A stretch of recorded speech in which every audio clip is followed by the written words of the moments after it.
Welcome, Jets fans, to season 4, episode 7. We've made it, Al. We have were a all bit the worried way. about making it, but we actually made it to the end of the season. How do you feel? Yeah, relieved, to be honest. I've been reflecting on it a lot. I've been reflecting on today. I've been reflecting on the 0 interceptions. That's the one that keeps like running around my head. And I was saying today to somebody that because we were linked with, I can't remember who it was now. It was defensive coordinator. Well, it might have been Wick Martindale.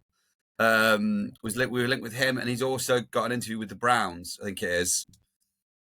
And I said to myself, what a great job the Jets defensive coordinator job is right now, because the expectations could not be lower. All you've got to do is get one interception next season, and you've smashed the last guy to smithereens.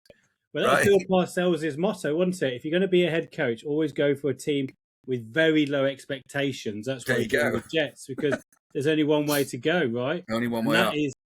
That is the fact. I mean, for me, thank goodness the season's over, and we can stop being compared to teams from 100 years ago, which was pre-Super Bowl era, which is even more embarrassing.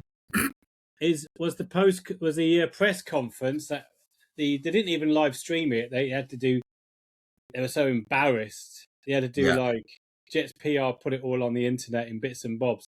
But in a nutshell, what was it concerning this is, I don't know if you listened to it, but I listened to it and I did the highlights of the press conference. So the highlights was they've got a vision, right? Yeah, it means they've opened their eyes. That's all that means. Yeah, I've got visions, not very good. But so they spent the whole time saying they've got a vision. So can you kindly tell us what it is? Because you spent 12 months. Well, it's all a secret, John. That's the ultimate chess move. I tell you what was most revealing to me. Not to tell us about it. Yeah, the most revealing thing was when, obviously John Harbaugh's gone. Yeah. And suddenly the world, we need Harbaugh. The world of the NFL has suddenly gone mad, going, "Oh, we want Harbaugh." And there was 7 teams that rang as representation, and only 5 teams other than the Ravens that actually needed a head coach. There was 2 that had head coaches in position. That's how good he is. Yeah, 18 seasons. Exactly. But 1 Super Bowl. But Woody Johnson's come around and said, "No, we've got our head coach. We don't need a new head coach." So what that means is that either we're not one of the teams that called, or we are one of the teams that called, and Harbaugh told us to do one. either of which is possible. Either of which is possible. Yeah. I mean, the Harbaugh. Oh my goodness, we did a poll, didn't we? And there's only me and Joe over in New York who actually wanted Harbaugh. Everybody else said stick with what we got. But Harbaugh is a proven commodity. Well, to be fair, in my defence, I did not see a scenario where he would be fired, and I was wrong about that. I stand corrected. There was loads of rumours that he was going to get the boot. Yeah, I just didn't buy it. No. Why would you, if you're the Ravens, why would you fire him? It's insanity to me. Allegedly, they wanted him to get rid of some of his staff, but they wanted to get rid of Munkin because he was having difficulty communicating with Lamar Jackson, and so that's where it's come from. And he wouldn't fire Munkin, so because he went into that meeting, because you remember it wasn't Monday, it was Tuesday. Yeah, Monday is always the day when people get fired. Monday. Tuesday meeting. Let's have a debrief, and they had this disagreement, and they said, "Okay, well, I've got to let you go then." Maybe the disagreement was on whether Dante Moore should declare for the draft. Maybe that was what they were disagreeing about, because that seems to be the other topic that's swimming around the NFL and nobody cares about. Declare. Of course, he's declaring. It's such nonsense. It really is. And we're going to be, such nonsense. Again. The other thing from the PR conference, before we start talking about Garrett Wilson's responses to Stephen A. Smith's comments, which was absolutely disgusting. It's just click. Oh, might as well talk about it. Stephen A. Smith. What is he talking about? Saying that Dante Moore should. It's clickbait, because there's 3 of them have come out and said it now, and it's basically they've all gone, "Oh, he's getting loads of traction off this, so I'll jump on the bandwagon." Yeah, it's bandwagon media, and it's nonsense. Just don't fall for it, guys. It's just nonsense. It's absolute nonsense. What else are we going to talk about? It's just embarrassing. We're not even going to spare any more seconds on it on this show, mate. Well said. Right, listen. It is our favourite episode of the season, or at least the one that tends to invoke the most laughter. we have our Hippo Jets awards episode coming your way. So we are going to get into some betting corner. Betting At corner the is going to be end, very talk quick this about the week playoff. because it's playoffs, so it's only going to be 3 best bets. Only 3, but they'll all be winners, right? Hey, what's our record on the season? How do we end up? Oh yeah, good. Yeah, so season last week, unfortunately, your bet didn't come through, mate, which is a bit of a shame. Yeah, disappointed in that. We went 3-2 last week. So it was my fault. Otherwise, we'd have been 4-1. Yeah. So overall, we've gone 51 and 29. That's phenomenal. Yeah, which is absolutely amazing. Yeah, 52 and 28 if it hadn't been for me. 52-28. Wow. We should have stuck with Riley Leonard rush yards over 14 yards. Yeah. But no, we've got some good ones for later. Good. So, we'll get into that. But first things first, I have got 10 awards to hand out. Let's go. And once again, the disclaimer is there are no actual awards, maybe a bag of Haribo, but it's unlikely. Other sweets are available. So what we're going to do is I'm just going to fire these awards at you. You don't know the categories yet, and you don't know the nominees. And you're going to make the final decision. But disclaimer, as always, if you want to throw in another nominee, you can. Okay, yeah, got you. But you know, that's what the discussion's about, right? So the first, I've done these in no particular order, but the first award we're handing out is for quarterback of the year. Okay, and the options there's four options for quarterback of the year because the Jets had a few this year. Let's be real. Quarterback of the year. A, is it Tyrod Taylor? And just to give you the numbers, he was 59% for 5 touchdowns. Is it Brady Cook? 57% for 2 touchdowns. Is it Breece Hall? He was 1 of 1 for 1 touchdown. Or is it Austin McNamara, who was 1 4th down completion? So the last two guys. McNamara was 1 4th down incompletion or completion. Hey, Austin McNamara completed it 100%. Oh, 100%. All right, if you go on the stats, we've got 2 quarterbacks with 100% completion rating, and that's Austin McNamara, our punter, and Breece. You know what? I'm gonna curveball it. So everybody thinks I'm gonna go for McNamara because we love the guy. Of course we do, and he's got the best record. But he might have more than 1 nomination. I'm going to tell you this now. But I'm going to be honest. Got to give it to the guy who has personally delivered the number 2 draft pick to us. Yes. Hey, there you go. It's not always about winning, guys. It's not always about winning. Without this guy, we would not be in draft number 2. If we had kept with Taylor, if we given the ball to Breece Hall or McNamara as a special team trick play, we would be drafting 10th or 8th or not. Typical Jets in the wilderness again. For once, we've done the right thing. Tank. Kept in our QB of the year, Brady. I'm going to try to do the song in a minute. Brady Cook. Brady Cook. So Brady Cook is the winner. Can I just add something else to that? Your excellent point that you've made, and you have thrown me for a curveball there, not for the first time. But not only that, but Breece Hall's touchdown was the winning touchdown that he threw to Mason Taylor. So you can even make the argument that Brady Cook's efficiency, Breece Hall's efficiency, is that number 20? I can never remember his name. Breece Hall's efficiency has actually lost us the first overall pick. If Brady Cook had been responsible for throwing that touchdown to Mason Taylor, we might have had a 2-win season, and then we'd have the first overall pick. Yeah. So we love Breece Hall. We love Austin McNamara. We really love Austin McNamara. But the winner of the first award is the baby shark himself, Brady Cook, 57% for 2 touchdowns, and most importantly, 0 wins. And QB of the year 2025 is thinking long term. That's it. Right. Category 2 is coach of the year. There's 4 options for this. Okay. Option A is Steve Wilkes for, let's be honest, a record-breaking year. Absolutely. Option B. One that would never be beaten. There we go. Exactly. No one's ever doing better than 0. You cannot do better than nothing. Chris Harris for his commitment to the tank, talking about what you were saying about Brady Cook. He really committed to that tank. He certainly did, didn't he? Really did. He really did. He made it. I mean, he looked the part. I tell you what, he had the passion. He had the energy. He had the bouncy, up and down ability. This is it. look the part, lost games. Option 3 is the music man Chris Banjo for genuinely putting some quality on the field for the New York Jets. And the fourth option, because we need 4 options, and I couldn't think of one, so I've gone for coach of the year, the actual coach that takes the players to the stadium, like the Volvo coach that takes them in and drops them off at MetLife that they get out. Oh my goodness me, that's a brilliant fourth one. It's a curveball, but technically it's a coach. Chris Banjo obviously had it in the bag.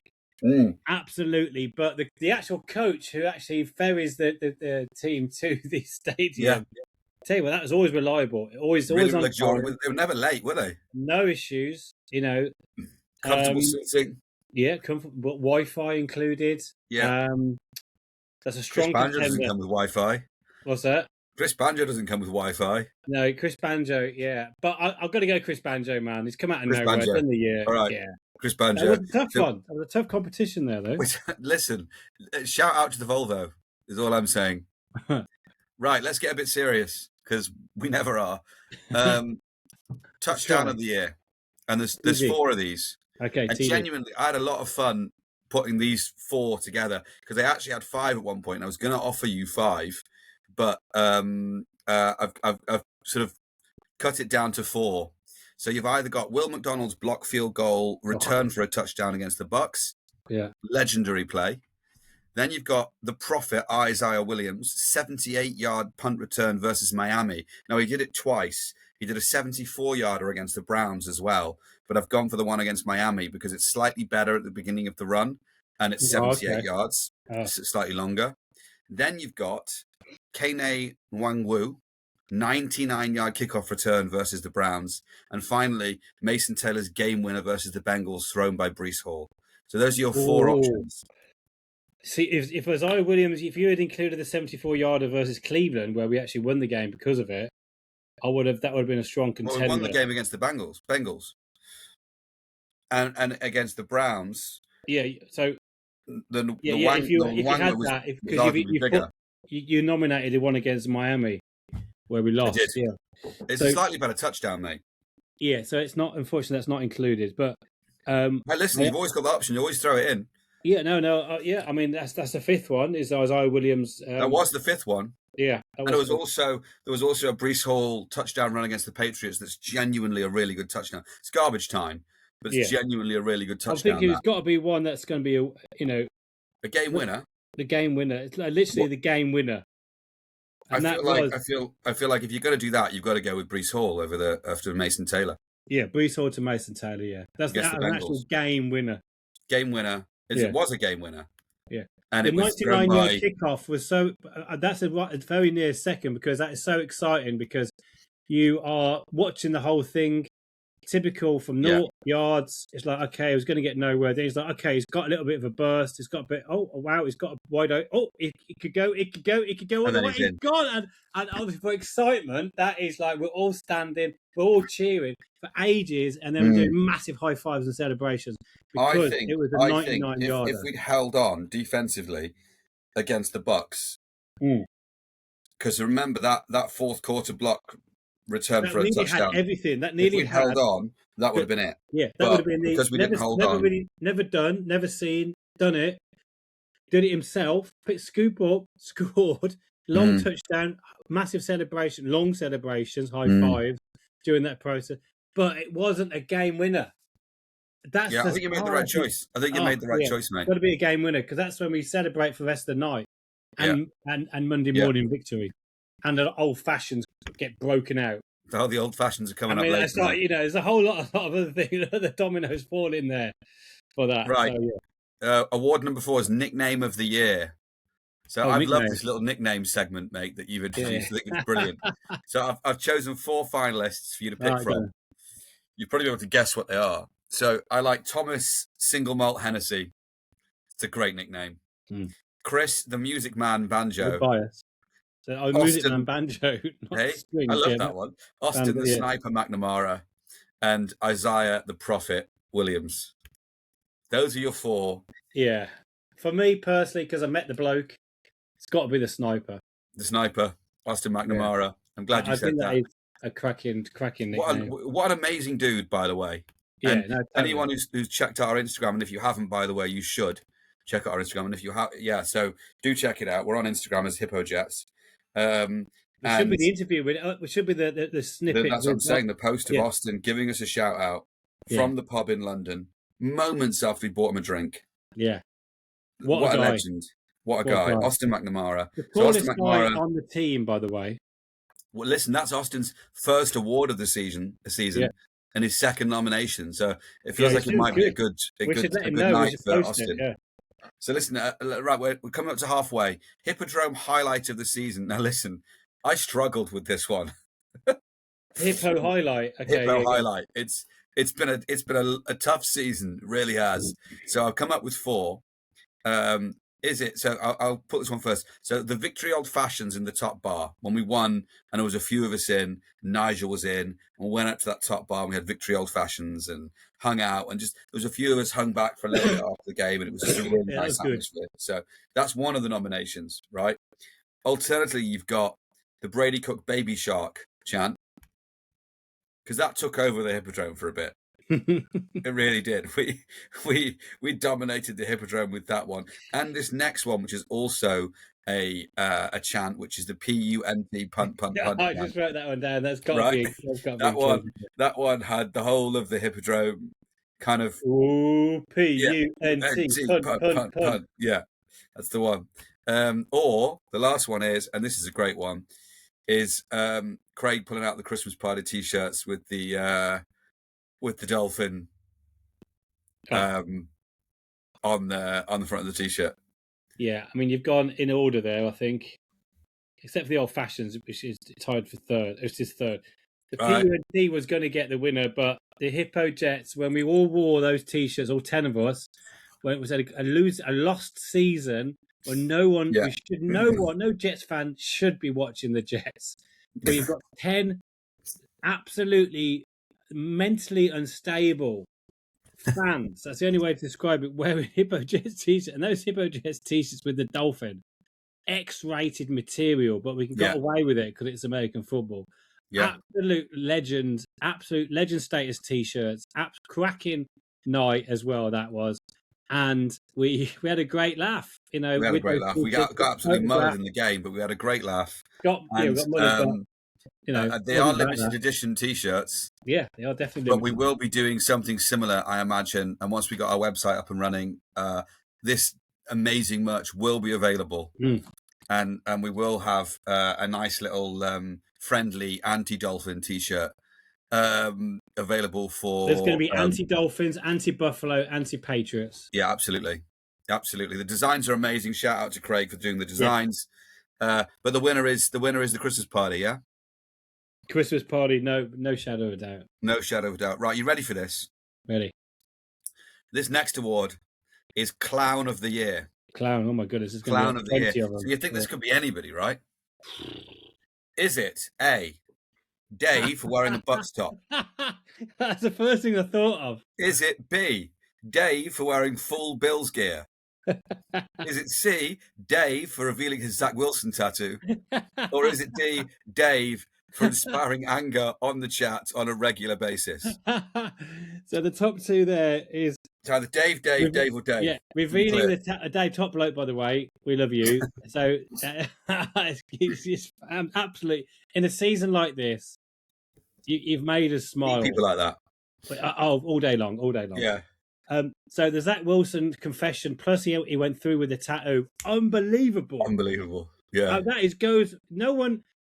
No one would have asked him, did you get your tattoo? He genuinely followed through on his own statement. Got a tattoo. Yeah, on his own statement that, I can't remember the actual ins and outs, but he ended up having a Zach Wilson tattoo. But that's the thing. Nobody can remember what it was he promised to. We'd all forgotten. What it is he after said. We got rid of Zach Wilson as well. This is not like during the hype or before he got drafted. This was years after we got rid of him. Yeah. And turning up with Bills gear, just with for he had a was it a Yankees hat he had on? DIY his t-shirt, and he put a Bills thing over the front of it. That's, as a teacher, I can see him doing that in class. He's got his kids probably to do all that. Yeah. But Dave, Zach Wilson tattoo, legend status, because I'd all forgotten about it. But no one would have reminded him, but he reminded himself. But does that make him? Can you give him the Clown of the Year award for that, or do you want to give it to him for the Bills or the Brett or the Bucks top? I mean, he's winning the award either way. You know what? All of them. All of them. Just all Dave. Of them. All of them. Dave. Dave being Dave. Dave, you are Clown of the Year. We love you, but you are absolutely the Hippo Jets Clown of the Year. Right. Rookie of the Year, mate. Rookie of the Year. Actual rookies, because I'm talking about players. Sometimes we do Rookie of the Year and we do like people that come down the Hippodrome, because it's such a dire season. We haven't actually had that many rookies come down and join us at the Hippodrome. So we've gone controversially for the actual players as Rookie of the Year. And we've got 4 options here tonight. And genuinely, I think this will be a difficult decision for you. Right. Number 1, Armin Membu. Is he Rookie of the Year? Right tackle, an elite season he's had. Is it Mason Taylor? Caught the winning touchdown against the Bengals. Looks a prospect. Looks like he's going to develop into a tight end like we haven't had for years. Is it Brady Cook, committed to the tank? Very important player for us this year. And let's be honest, an undrafted free agent quarterback. You know, he played a lot of games down, because he had to, but he played a lot of games down the stretch, and he didn't look like an undrafted free agent quarterback. He looked like a bad quarterback in the NFL. Could easily have been a 4th round pick. And the last one, Rookie of the Year. You ready for this last one? Last option. The Mooj. The Moojmeister. The Moojmeister. The Moojmeister, who I'm glad you brought up the Moojmeister, because at the start of the show, I was going to say something about this press conference, which sort of got segued into this. So the Moojmeister in the press conference the other day said that he must have said this more than 3 times. He said, he's learned a lot this season. He's learned a lot about how to do his job, how to the players, the team, how to be a GM. Yeah. And that's not exactly what we're looking for, but you know what? Why not learn in our first year of tanking? Well, of course you learn. Armin Membu would say the same thing. So why not learn? That's fine. So I've got no problem with that learning thing, as long as we see improvement next year. So Brady Cook, I don't know what he's smoking there, mate, but unbelievably bad. I ran out of rookies. It was either him or Arian Smith, mate. Yeah, there was a lack of rookies in there. So Mason Taylor got a good potential. Shame he gets injured all the time, and he's only one good. He had one good game with a lot of catches, and then he caught that winning touchdown from Brees Hall, and that was about it. Couldn't stay on the field, so I've got a question mark on him. It's got to be the block member. Yeah, he is an absolute block. Absolute dog. Drafted well to get him. Quality move. We've actually, ironically, this is the first year we're not moaning about the offensive line being the weak spot of the Jets. It's just do you know what I read today? This is the first season in years that our starting 5 offensive line guys were the same starting 5 offensive line guys for the entire season, 17 games. Yeah. That's phenomenal when you think about it. Like we've had with ABC really in there, we've had injuries. That's just got to fill that defense. Our defense is shot to pieces. Yeah, we'll get there. But listen, you've gone for Membu, and I respect your choice. Personally, I would have gone for the Mooj, because first year GM to draft Membu, to draft Taylor, who I think will be good, and to pick up Adonai Mitchell, and to pick up John Mechie in the trades. Also picked up Brownlee for like nothing, and he's got the draft capital he got from trading out of Quinnen and Sauce Gardner. So personally, I think for a rookie GM, he's done a great job. I'm not saying he's, I can't. The thing is, I can't agree with you because we haven't seen what happens next. Yeah, same with Membu though, right? We got to see at least Membu we know is a good player. He's going to be a Pro Bowl player. Moogie, he could blow it. Yeah, of course he could. So it's hard to give it to a GM. Listen, it's done. It's done. Armin Membu. Yeah. Rookie of the Year. Right. You ready for this one? Ready. Award number 8 is WTF of the season. And what this means is the moment when you, John Love, have gone WTF. We all know what that stands for. It's a family show. Oh, yeah. We're not going to quote it, but we all know what that stands for. What the fudge? Yeah, family show, mate. Yeah, what the fudge? That is what John was saying on these occasions. Which of these occasions was he saying it loudest? So is it A, the realization that we have gone a full season without an interception? Mm-hmm. Is that a big what the fudge moment? Is it B, the realization that we have to get to the Hippodrome at 2:00 in the afternoon to get good seats for a 6 p.m. game? Is it C, riding an open-top bus through London with the Jets players?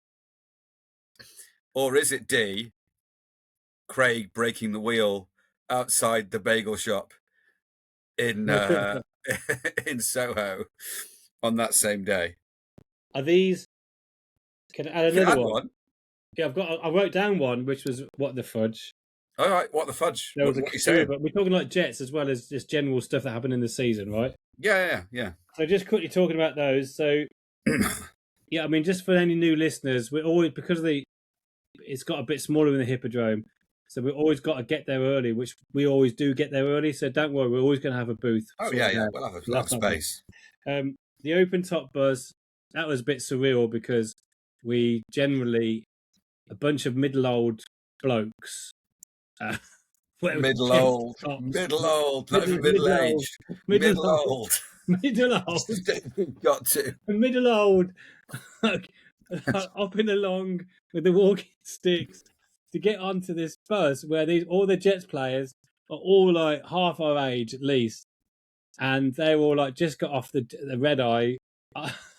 They just landed in London, and they're waiting in Charing's Marble Arch, waiting for the open top bus, and loads of Jets fans rock up.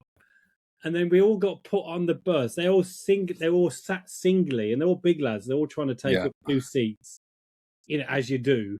Yeah. And then we all came up. These skinny, middle-aged blokes were told to sit next to. It was like a speed date. Behemoths. Sit next to your guy like that, and it was really awkward. That was a bit awkward at the start, trying to chat to everybody. So we got there. We got to go in eventually. We got going eventually because we were with them for like 2 hours. So then it was a good laugh. It was a really good laugh in the end. I tell you what, I will always remember that day. It was brilliant, and we all went for a beer with them, and that's where we met Austin McNamara, and it was fantastic. And then chatting to Nick Folk on the way back.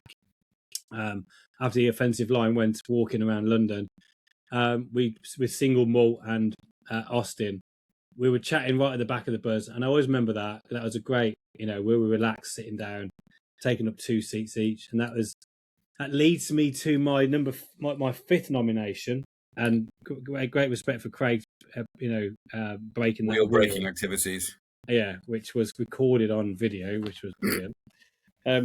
Which leads me to the 5th one, what the fudge, which was 2. And it was involving the Denver game. Yeah. End of the first half, where he went for it on 4th and 3. Oh, don't. Why? Why bring that up? We got it, and then he decided not to do anything and not even try a field. Because he was too scared to even throw a Hail Mary or even try. That's a big what the fudge. I can't believe I missed that one. The 5 yards to get a field goal attempt. And even worse was at the end of the game, we were in field goal position, and Nick Folk could have hit a field goal, 50. I think it was 60 yard or 59 yard, and he decided not to do it, and we lost by 1 point. That was the worst what the fudge moment. 2 of them. Well, that's the moment, really. When you think about it, looking back, that's the moment they committed to the tank. Yeah, that was awful. I couldn't get my head around it, and we were all disgusted by that. And that was was that the winner? Penny drop. Yeah, it was the second one where we could have got kicked a field goal. That's not much fun as a what the fudge moment, but it is a what the fudge moment. That was the worst what the fudge. I mean, that it just didn't make any sense. Yeah. Fair enough. What the fudge winner, Aaron Glenn. Aaron Glenn decision not to win the game. Craig is going to be gutted he didn't win the award for breaking Jets' actual merchandise. It was AG's play calling has won the what the fudge. Shop, spin it and it broke. Right. Hero of the year. Hero. We know who's going to win this already, but I've thrown some other options in there. Is it Austin McNamara? Is it? Yes. Yeah, it is, isn't it? You don't need to do anybody else. Well, Isaiah Williams? Yeah, great player, but he got cut and then he came back. Austin McNamara has been constant and he's been the punt hero. Austin McNamara, I'm not even reading out the other options. There were other options, but screw it. Austin McNamara picks up his he's our hero of the year. Because he sums up the year. We were atrocious. Yeah. Atrocious. Hero of the year. Right, the last award. This is a bit of an emotional one. So this is the last award for this episode, for this season. Excuse me. I wanted to do an award for absent friends, for people who we've not seen enough at the Hippodrome this year. And I decided to call it the Nick Mangold Absent Friend Award. Rest in peace, mate. Rest in peace, R.I.P. Nick Mangold. Unbelievable. We will always love you. What a guy. Yeah. Absolute jet legend. So to honour him, the Nick Mangold Absent Friend Award, the nominees are Nick from Green Smoke, who we don't see enough. Mm-hmm. I've given Scott a nomination as an injury nomination because he's injured at the moment. So, and his injuries kept him out. So I've thrown Scott in as a nominee. And then the last two are Lee. Yeah. Lee from our lovely friend Lee. He comes over when the season's not actually. Well, we'll see him in a couple of weeks, but we haven't seen him all season. Haven't seen him all season. So Absent Friend Award Lee, or is it Dave in jet skier?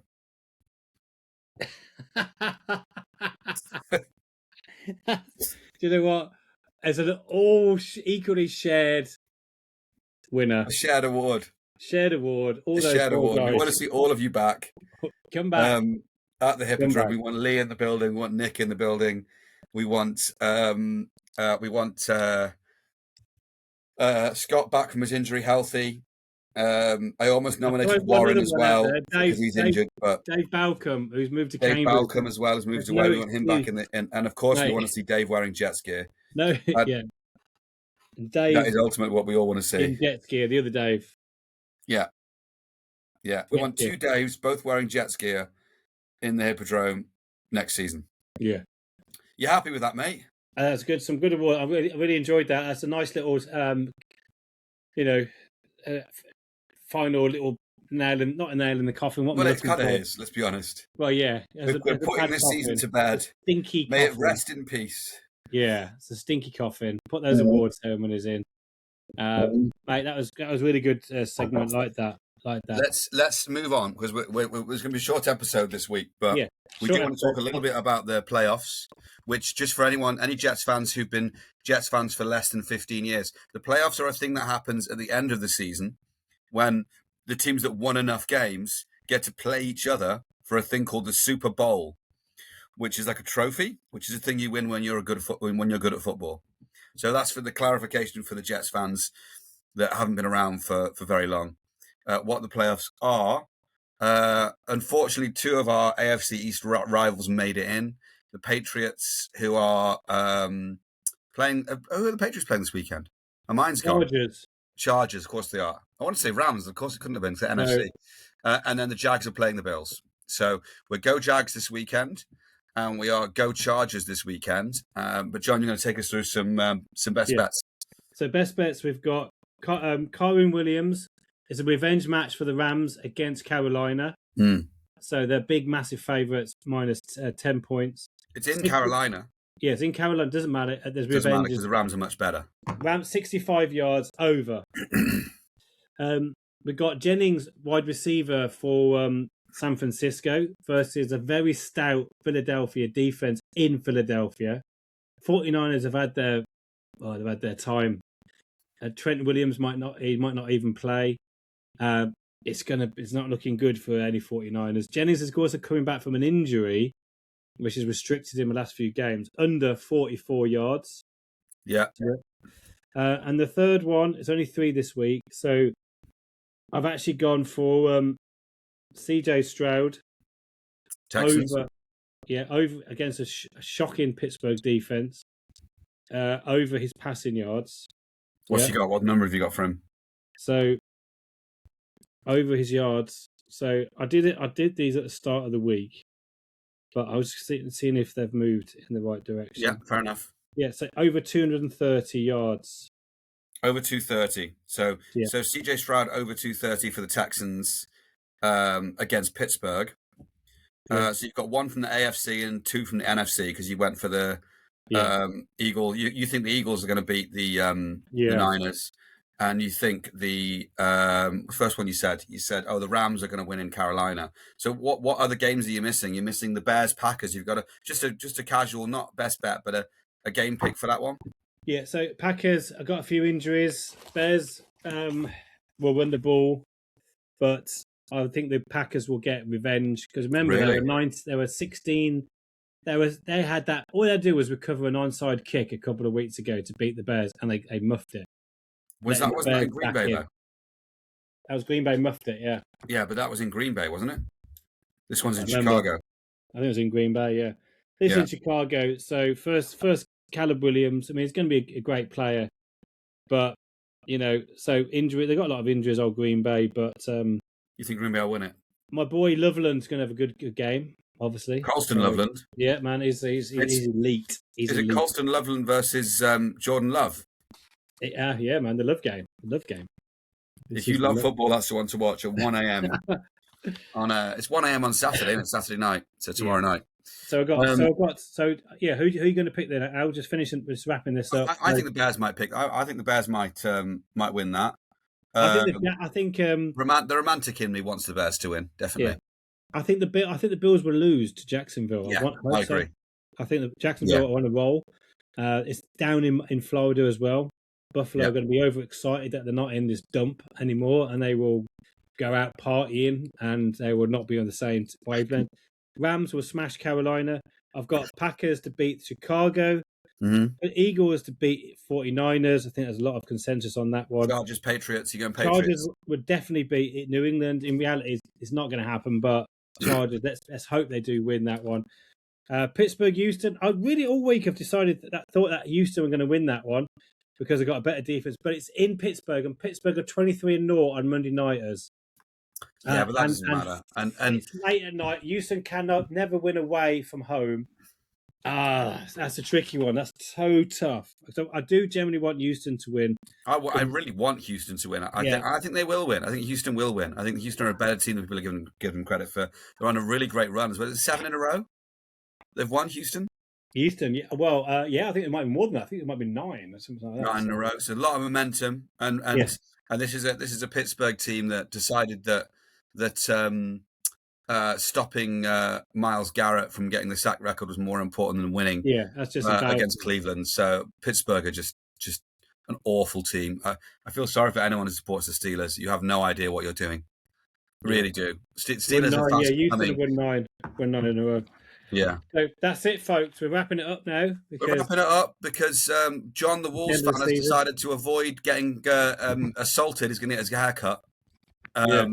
Because if you have your hair too long, you're likely to get assaulted. Exactly. And then Al's going to go to his boxing lesson because the Wolves fans are coming over to his house to have a little word with him. But I need someone to target. His attitude problem. And he didn't put his hair as well. Can I give a quick shout out to one of our heroes before we go? I forgot to show you this very quickly. Anth from Gangrene UK. I saw him this week, and this is what he brought down for me. Hey, look at that mini helmet signed by the legend that is Quincy Anunwa. So nice, brilliant, mate, brilliant. Isn't that great? My favourite Jets player, nice Quincy Anunwa, signed this helmet, and it's been passed on to me for safekeeping. So thank you, Anth. We love you. John, I will see you next week. I'm going to be down at the Hippodrome at some point this weekend. Are you going Sunday night? I'm probably going to go watch the Jags Bills. Are you going to come? I'm going to come as well, yeah. Brilliant. Okay, I will see you there. And guys, we will see you there. And Dave, please come in a Jets top. Otherwise, we'll see you. Yeah. We'll see you next week, guys. JTS. Bye-bye.